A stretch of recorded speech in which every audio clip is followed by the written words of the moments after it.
Okay, well, welcome to Housmans Bookshop, Autonomy Now at Housmans Bookshop.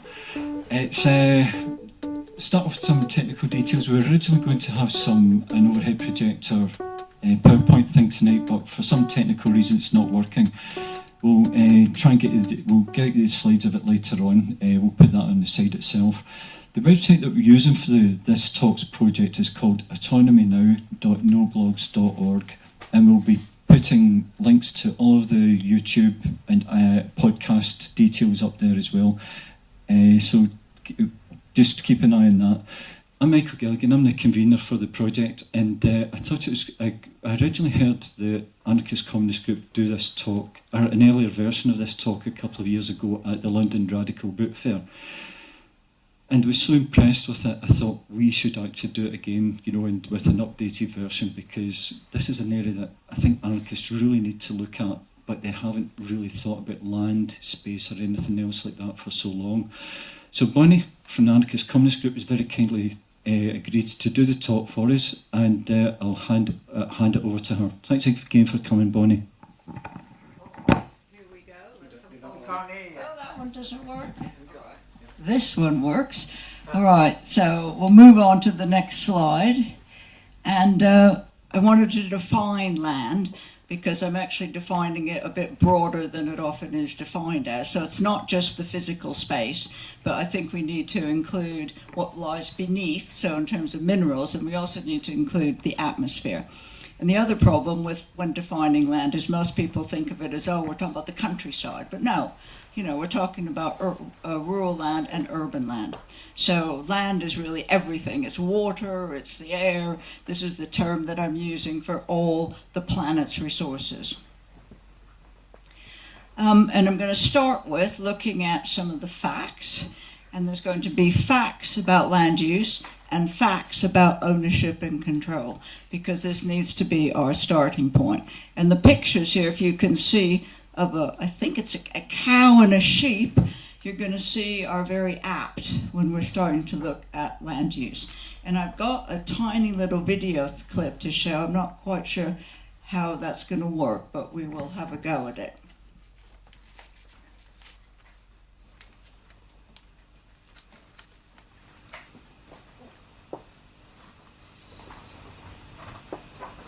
Is it connected to Wi-Fi just now? Oh, yeah, I did.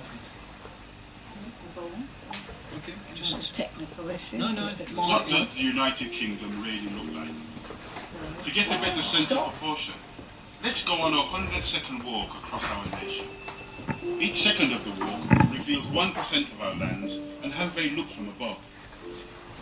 Are you ready for the UK in 100 seconds? We walk through 22 kinds of lands that have gone in a blink.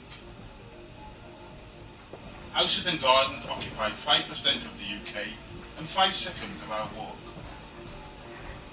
We spend 6 seconds crossing natural grasslands and wander for 7 over sheep graves, moors and heathlands. Peat bogs, which are carbon stores, are something else. Together, they cover 9% of the nation. And for 10 seconds, we are in the woods, and there's no place I'd rather be. For 27 seconds, we walk through fields of crops. Half is fed to livestock. In June, we mostly grow wheat, barley,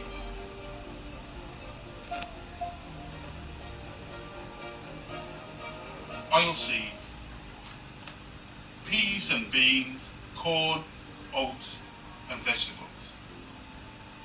Our last 28% and 28 seconds takes us through pastures.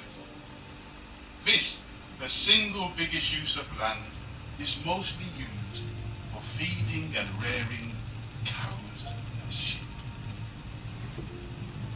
In all, at a time when more than 1 in 10 British species are at risk of extinction, do we need to rethink this mix of lands we have and how we use them? I need more trees, please. I think more nature would be greater. So what if we made more space for nature? Well, that was made by the Friends of the Earth, so they're focusing on. Now this you've got, if people came in, do you want to distribute more? Yeah, sure. That's another couple of thank you. So you can see on your little handout there the sort of summary of the land use. And I think what struck me the most is the amount that's actually used to rear livestock. So we're actually talking about farming basically being 55% of land use in the UK.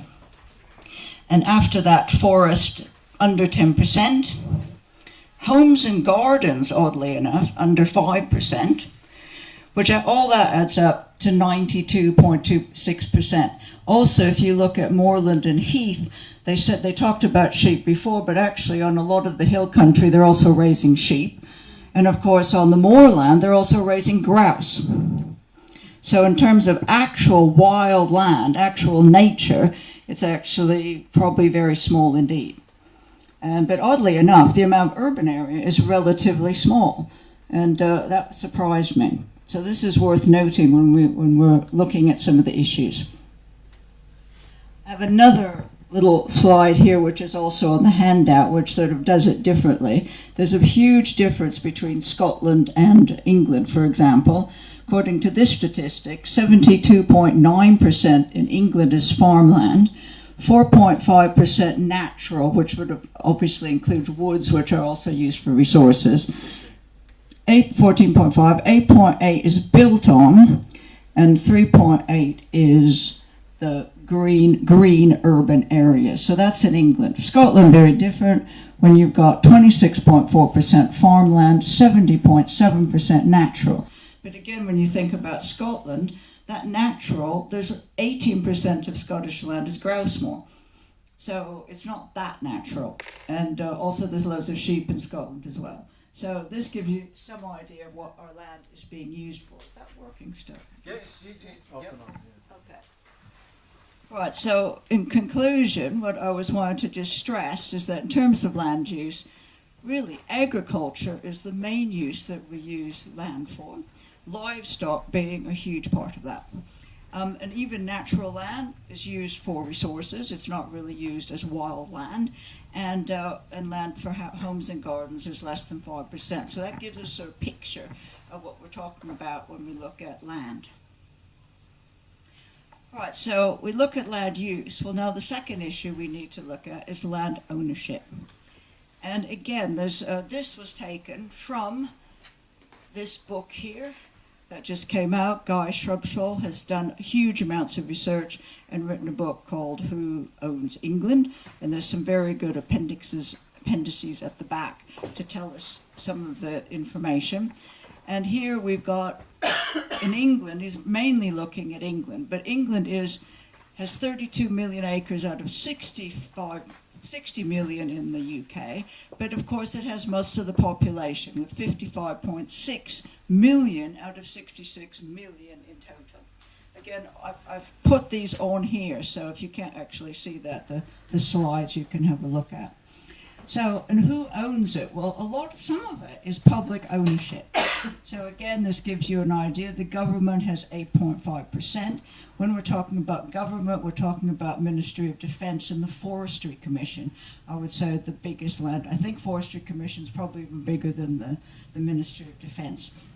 But the church, oddly, the Crown, you would have thought more. But it's not as big as it once was. The church is actually quite small as well, 0.5%, and the conservation organisations like RSPB, National Trust have actually expanded their land ownership, but we're still only talking about 2%. Of course, so most of it is private ownership, and so land owned by companies is 18%, and according to Guy's book, 2% of that is overseas, so not as much as you might have thought, but still fairly important, I would have thought. And then you're just general private landowners at 69.6%. This is Charlotte Townsend in the photo here, who, because I did some of this talk at the Dorset Radical Book Fair, so I wanted something down their area. She's one of the biggest landowners down in Dorset, and she's really into her hunting and shooting. And as you can see, well, you probably can't see, but there she is with her horses. And she was also very big on her badger cull. And I think some of the protesters actually managed to stop one of her badger culls that she was doing. She also happens to own, whether it's Holland Park itself or land around Holland Park, but she owns a substantial amount of land in West London around the Holland Park area. So this is just one of many of the landowners. Right, so again, facts, sometimes a bit hard to come by, as I'll say in a minute, but we've got a few here just to give you some idea. 69% of land is owned by 0.6% of the population. 70% of land, as we've just seen, is agricultural, and 150,000 people own all of it. UK housing is concentrated on 5% of the country's land mass, so people owning their own home represents a small amount of total land ownership. So again, it gives you this picture, of not only the land use, but actually who's actually owning it. Other facts: 1/3 of all land is still owned by aristocrats, the people who were descended from the Duke of Normandy when he came over, and he handed land over to all these people. In Scotland, Andy Wightman found that 432 people own half the land in Scotland. And another fact, the property wealth of the top 10% of households is nearly 5 times greater than the wealth of the bottom half of all households combined. So these are just a few little statistics to have the basic fact that land in Britain is incredibly unequally distributed. Scotland, worse than the rest of the country, but nevertheless it's bad here as well. So it is a really major issue. So all these people that have bought their own homes and everything, even though the home is actually owned by the bank for the most part, we haven't made a dent in land ownership. Now the other problem, of course, is the statistics I've given you have been found by people like Guy, people like Andy Wightman in Scotland, with great difficulty, because there's not an open and transparent land registry. You can't just go to the land register and find all this stuff. It really takes a lot of work, because you can only find out who owns something once it's bought and sold. But of course, if you're an aristocrat, you've never bought or sold it. So all this land is really still, we don't really have the full figures. So this is an issue. So, but the church as well, so even the figures I've given you aren't completely accurate, because we don't know exactly who owns what. But I think they give us enough idea to the conclusion, of course, that it's unequally owned. So in my conclusion on this, I've just got another 2 examples, which I think are on this as well. Duke of Westminster, 129,000 acres. Large part, of course, we all know in London. But, of course, he's got a grouse moor, too, lurking about the rest of the UK. And he's just bought something else. I can't remember what it was. I think he's just bought something else up in Scotland. And we are now talking about the son, because the old boy died, and we now have this young guy sort of gallivanting around with various girlfriends on his arms and some massive amount of wealth. Then this other guy that I just found out about, Count Luca Paduli. Now, have you heard of Count Luca Paduli? No. I had not heard of Count Luca Paduli. Now, Guy actually does mention him in his book. I'll just sort of try to recap what he's found. Everything's registered offshore, and he's been a very shadowy figure. But they have found that he owns, there's something called Alban Wise Farming Limited. So he's got this huge sort of farm out in Norfolk somewhere. But he also owns something called Wallace Estates. And Wallace Estates is known for owning land and then giving leases to people.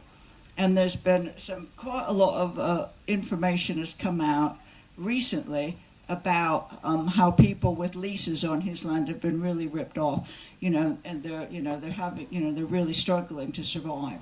So, but this is all unknown. No one ever heard of this guy. But this is the kind of person that's owning land, registered in Jersey or somewhere like that, but has enormous effect on our lives. When you think he's owns a whole farm in Norfolk, of course he's growing things that most likely we can't eat anyway. It's probably rapeseed oil or, again, something for cattle. But these are the kind of people that lurk around that, again, Guy has been busy ferreting out, from, underneath the floorboards. So, the link between land use and land ownership. Well, if you own land, you can make decisions about what to do with it. That's the point. So you cannot separate out land use and land ownership, because if you own it, you can say, well, I'm going to do this with it, I'm going to do that with it. So it's, you have that power to decide. Now, obviously, the private landowners are going to be doing what gives them the most profit. And of course, there's other things that come into, like what you get a subsidy for, things like that, and they get huge amounts of subsidies. Guy in his book, again, sort of documents some of the subsidies that they get. And they're getting huge amounts of public subsidies for just being, the Duke of Westminster and people like that from the taxpayer, because, they're farmers. So, of course, they get subsidies. And the people who own grouse moors get subsidies for raising grouse. Raising grouse, so a few rich people can come and shoot them. And burning peatlands. And burning exactly. Yeah. So things are happening that are affecting our livelihoods, but also our planet, because these people own the land and can decide what to do with it. Up in Hebden Bridge, for example, there's another estate, and the people who live in Hebden Bridge felt that one of the reasons they had so much flooding was because of all the heather burning and everything that happened on the grouse moor. Now, public land, you would have thought, oh, great, that's better. The public will be okay. But unfortunately, it's not really that we have much control over what happens on public land.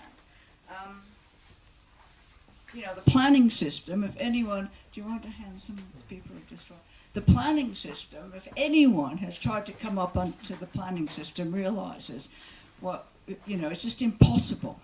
And you have to be an expert. You've got to have huge amounts of spare time to deal with it, to contest, planning applications. It's very, very hard. And also there's an inequality, because those people, the developers, they can appeal if their planning application is turned down, but the community cannot appeal. Wow. So there's not even equal, power in terms of the very complicated planning system that we have. And also the government is very, very influenced by the interests of, corporations, et cetera, the farming lobby is very strong. So, the whole planning system is rigged against us as well. So people who think, we've got the planning system to sort of control land use, really, I think we're sadly mistaken. Right, but our message is this land is our land. And this has been a message that, there was a magazine that still exists, actually, called, I think, This Land is Our Land. And it's been a slogan amongst people for centuries, this message. Here, you probably can't see, but this is in, I think, South Africa, where people have been protesting. And over here, of course, we've got the Amazon, where the indigenous people have been thrown off their land, and everything to do with the Amazon burning. So all over the world, people are having to fight land grabs, and from corporations, from cattle growers, from mining interests, etc. So why is land important? It's, as Michael said, it's something that we often sort of ignore and we don't talk about it. But really, land is the basis of all wealth. Everything comes from the land, directly or indirectly. So materials to build shelters, clothes, everything we need. The physical space we occupy here is on land. If we didn't have this land, if Housmans was not here, we wouldn't be able to have this meeting. One of the problems that we face all over London is that we have nowhere to go. We have no space that we can call our own. So land And also, even things like an inspiration for music, poetry, and culture. Nature and land, but even the city streets and everything is all part, of our culture. It's our life, and therefore it's absolutely critical. But if we don't have access and control of this land, someone else does, and we're dependent, and that is the problem. We're dependent on everyone else for our own livelihoods. We cannot, really, we can't even support ourselves in some tiny garden, and people I know are talking about, well, how can we do mutual aid in food after Brexit? But, we don't even have control of enough land to feed ourselves. If we really did take over land. We don't have that land, and that's what we need to get. So all aspects of our life, and as I will say in a minute about the whole climate change thing, also extremely relevant. All right, so land matters is the basic message. I have a number of things here: housing, food, resources, work and livelihood, community, social, political space, leisure and recreation, and environment. I'm going to talk mainly about the three. I've underlined housing, food, and environment. But obviously other things are important. There's an organization in London called Just Space that campaigns for community spaces and things like that. These are important struggles as well. And in terms of right to roam, recreation, and the fact that even in urban areas we don't seem to have a right to roam because everything's privatized. So these are all issues that we face. But I'm going to go into a little bit more detail about the whole housing business, which again, on this I do have the key facts, if you can't see that. So the first point is that the housing crisis is a land crisis. Everyone talks about housing, but in fact we really are talking about land. So a fact, the value of dwellings, homes, and the land underneath them has increased by 4 times, or 400% between 1995 and 2015, from 1.2 trillion to 5.5 trillion. This is a lot of wealth. And again, the value's increased, but really due to speculation and things like that, not because things have been improved necessarily. 74% of house price increases between 1950 and 2012 can be explained by rising land prices. So in other words, it's not because someone's improved and built a better house or something on that land, it's because the value of land has gone up. And of course the value has gone up mainly because of speculation and demand for it. So this is a problem. Another fact is that landlords own almost 40% of all former council houses with the government's right to buy scheme. So people aren't even living in the thing that they bought, they're actually renting it out. So so-called council housing is now basically something that's being rented out. The annual amount of overseas investment in the UK housing market has risen from around 6 billion per year a decade ago to 32 billion by 2014. So the overseas interest in the housing market, or the land market, as I shall stress, is very great. And you look around, Canary Wharf is owned by a combination, I think, Chinese and Canadian or something. It keeps changing. But if you look around at who actually owns the land in London, or the guy I was talking to you about, Count Luke of Paduli, is owning this huge farm in Norfolk. So, more and more, and up in Scotland, of course, there's loads of, foreign landowners. I have a friend who, farm worker on an estate in Scotland, and his estate was just bought by a Russian vodka magnate. And the main use of this estate seems to be to bring over female nieces, cousins, sisters, there seems to be loads of them, over for various parties in Scotland. So, and he takes no interest whatsoever in the actual work. My friend raises UK housing is concentrated on 5% of the country's land mass. So people owning their own home represents a small amount of total land ownership. Parties. So this is the kind of thing we're seeing all over Britain. But then I must stress, just because they're foreign doesn't make them worse than if they're British, because there's plenty of, it's not just because it wouldn't be that much better if it was just British. All right, so the other point I'd like to make is we talk about increase in land values, or one of the things that causes an increase in land value is when infrastructure is built around a piece of land. And this is stuff usually paid for by the taxpayer. So, for example, the Jubilee line, I think I've got, yeah, it has been estimated the extension of the Jubilee line, which opened in 1999, increased local residential land values within 1,000 yards of each of the stations by 13 billion. So the same is going to happen with Crossrail. It's happening already. You know, so the people who own that property have done nothing. You know, they're just out there, and we've paid all their money for these, you know, these transport links, and people who own the land around them are making the money. So this is another problem with house prices. Right, and lastly, which I talked about before, I've done that one, is I talked about this Luca Padula again. These secretive but aggressive new land barons are making billions of pounds from homeowners in England and Wales. Feudal laws give these freehold tycoons many ways legally to extract money, from charging £179 to allow 2 screws in the wall to paralysing one whole town. So I've got the little reference here. It's some media called Tortoise Media. I've never really heard of them before. But they go into a lot of detail about all the problems that Luca Padula has caused up in Northumberland by acting like a feudal lord. Again, this guy that no one really knew existed.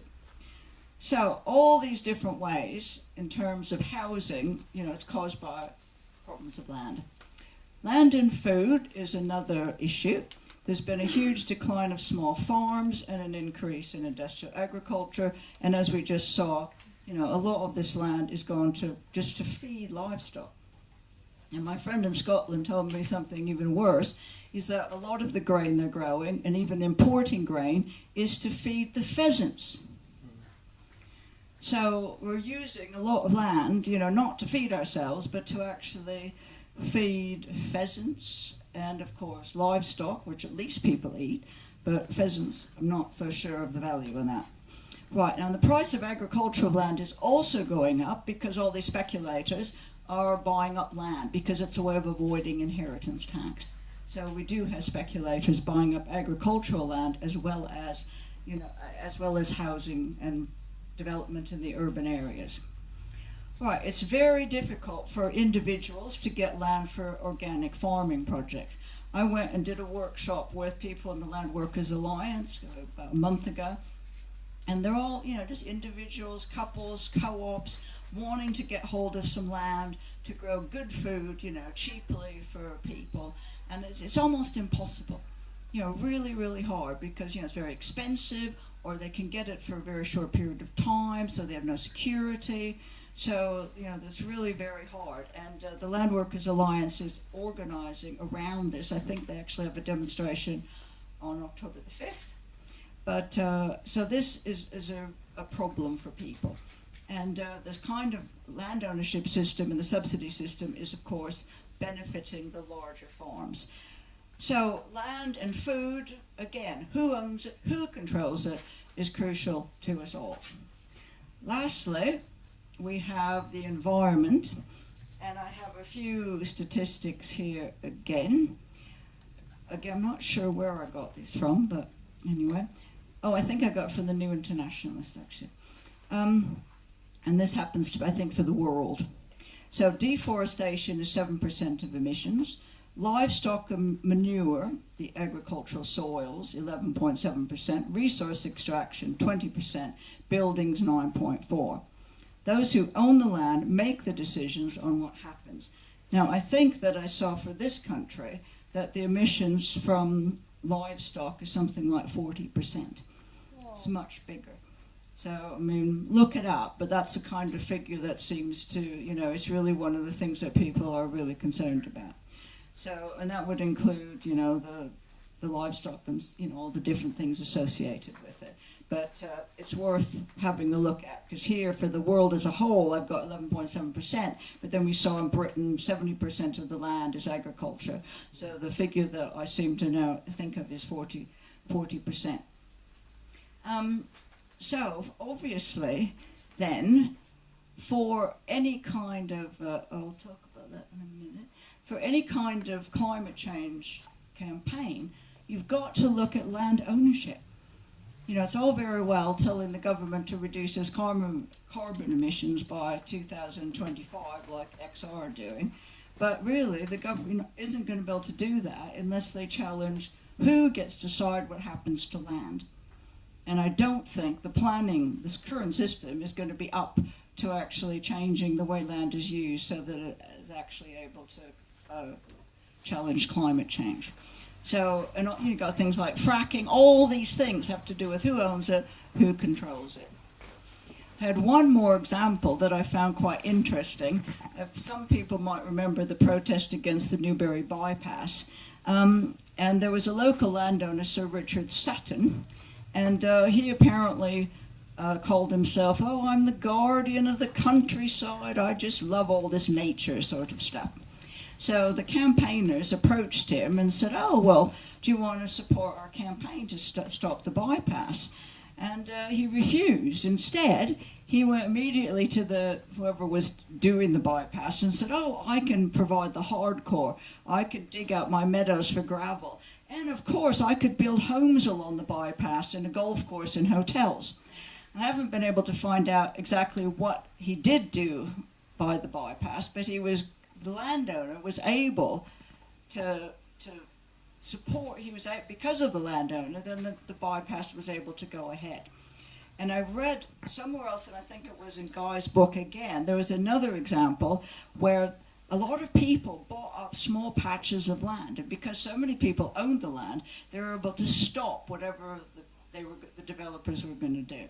So again, but then do we have the money for that sort of thing? It's difficult to be able to do that. All right, I'll talk a little bit about the efforts at the moment on land reform. I could go on ages about Scotland. Scotland is sort of leading the way to an extent. There have been 2 land reform acts, and the reason it's been able to lead the way is people like Andy Wightman and really a quite strong grassroots campaign. You know, it's in the Scottish mentality about the injustices of land ownership, so it's much more prevalent, it's much more in people's consciousness. And at least the rhetoric now is land used for public benefit, which is very different from the normal way we talk about land, which is land used for public profit, as private profit. Here they're actually saying land should be used for public benefit, all of it. And also they managed to increase in the community right to buy, which is something that started in Scotland. Quite a few examples of communities buying the land, but I have a but here in my presentation. Really, it doesn't really challenge land ownership on a very big scale. I think they're aiming for 2% of the land to be under community ownership, and they haven't reached that target yet. And we're sometimes talking about 6 families buying a small island or something like that. You know, they're not really getting to the heart of the problem of land ownership in Scotland. And for example, the fund for the community right to buy, again, I can't remember what it is, but it's very small. I mean, you'd be lucky to make a couple of purchases with it. Depends on where you're buying it. If you're buying it in some out-of-the-way place that no one wants to live, then you might be able to get more. But to really, you know, the amount of fund that they're providing is quite small. So, I mean, they have increased it a bit, but still nothing to really help people. So they're sort of showing the way, but I'd say pretty minimal, really. And of course, we do have some move in this country with the Labour Party. The Land for the Many is a report that was commissioned by the Labour Party. George Monbiot was the one who edited it, and I know some of the people who helped write it, and a group that I'm involved in that I'll talk about, People's Land Policy. We had someone talk to us about it. And there are some positive proposals. I mean, one of their main things is how to reduce speculation. But the thing is that they're very, very concerned about not wanting a crash in land and house prices, because they know that our economy is so dependent on rising house prices that they're a bit terrified of taking too drastic action. If you really reduce speculation seriously, yes, you would have a drop in house prices, but maybe that's what we need. Maybe people can comment on that. There's no attempt in the report, their report, to tackle unequal ownership, and there's quite a lot of focus on the would-be home owner, how to make it easier for people to own homes. So it is an interesting report, but then the problem is, okay, even with this, what's going to happen? It relies on the Labour Party implementing it. You know, I would say the proposals are good proposals, but on the whole not particularly radical. But even then, you've got several things have to happen. First of all, Corbyn's got to adopt the policies, and I've got a few things to say about that in a second, after hot from the Labour Party conference. And then you've got to actually get Corbyn elected. And then once if he is elected, well, then you've got to get them to implement the manifesto. I don't know which is the most unlikely, but really, I mean, I think certainly the third thing, you know, how many politicians have been elected with these fine manifestos that, for whatever reason, don't get implemented. But we haven't even got past the first one, as I'm about to show you. All right, so I don't think this is on the sheet. Let me just check. No, sorry, I've got to read this. All right. So what they have done from the Labour Party conference, very, very focused on housing. Fine. Policies, this is just a motion that got passed yesterday, I think it was. 155,000 socially rented homes a year. Fine. Stabilise house prices. Again, not reduce house prices, but stabilise with no indication of how they're going to do it. So they don't really talk about ending speculation or land value tax or any of the things that you might do to actually bring this about.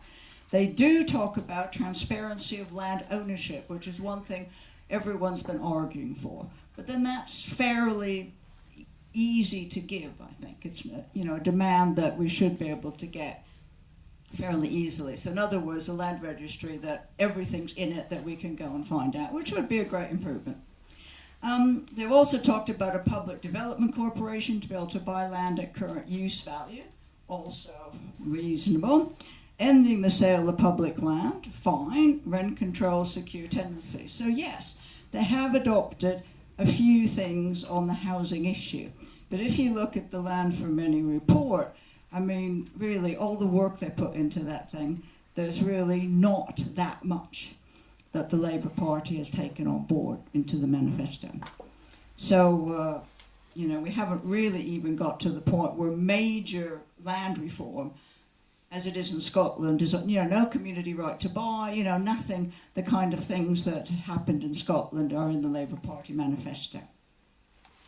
Right, so, of course, we have to give the anarchist communist perspective, which our approach is the idea of the commons. And we believe that it's very important to think of land as the commons, in other words, belonging to us all. And also the principle of stewardship, that it is people's job to look after the land, not just for us today, but for future generations. So it's trying to change our whole approach to land and say, you know, just like we look at air or water, we see it, this belongs to all of us, and that should be how we see land. And also, we would be much more upfront about expropriating, and I use the word expropriating, landowners, because I really can't see the landowners just, you know, even if there was legislation to, you know, community right to buy and things like that, when it comes down to it, the landowners are not going to give up their land unless they're kicking and screaming. One example that I think is good to use is to see what happened when the soldiers came back from World War II. And they came back, and they had nothing. And nothing was being provided. And they went straight and started occupying places, old military bases. They set up whole communities, I think, on one base somewhere up in the Midlands. So these are the kind of actions that if we're going to get land, we may have to take more direct action than waiting for the Labour Party to get elected and implement what little is actually in the manifesto. and even in Scotland, really, I mean, what they've done is really quite minimal. So we want time for questions. What time are we meant to finish? 8? It's not meant to go on that. What? Quarter to 2. Yeah. I won't. There's I'll just mention one quote from Magon, who's a famous Mexican anarchist, just so you get a feel for the idea. I've got more quotes, and I've also got stuff on the Spanish Revolution, but we might leave that for tonight. So Magon was a Mexican anarchist in the Mexican Revolution, where the whole issue of land was very important. And what he said is, we want bread for all. We consider it absurd that a few people should possess the earth and many not have a place to lay down their heads for a rest. We want, then, that the land be accessible to all, just the same as the air, the light, the warm sun rays are there for all creatures on earth. We consider it absurd that those who neither toil nor produce should enjoy all at the expense of those who till and toil and have a life of misery. So that's Magon in the Mexican Revolution. It's not far off from our very own Winstanley. So if you look up Winstanley and the Diggers and all of that, he said something very, very similar. So this has been a sentiment of people for hundreds of years.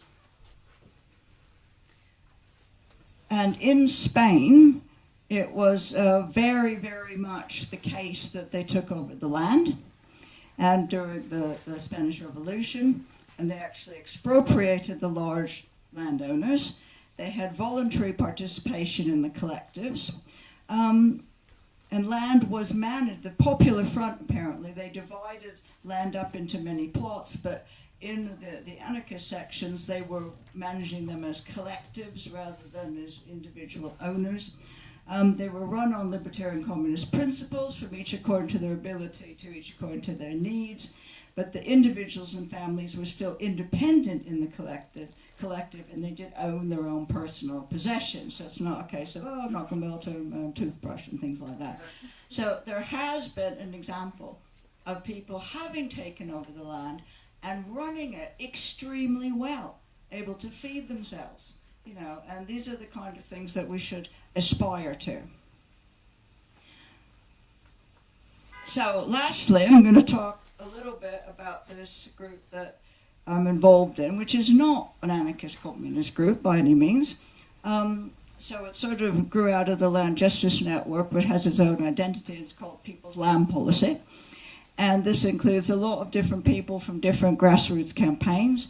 And what we're trying to do is from the ground up, basically, not like the Land for the Many, which came up with the policies and then was trying to get support. We're trying to get support for a people's land policy. And we produced this brochure, and it's free, so I'll be handing it out to everyone later. But in with this people land policy, without, anarchists and revolutionaries, we're still talking about the land as a common treasury. We're still talking about the commons. We're still talking about these basic principles. And we're hoping that we can try to build a movement for, radical land reform in this country. And we're trying to do it again from the ground up by going around and talking to as many people as possible. So anyway, this is a brochure that we put together, and you can all have that one at the end. And particularly, if you have feedback on it, your views, there's quite a questions to answer, that you would email the address at the end.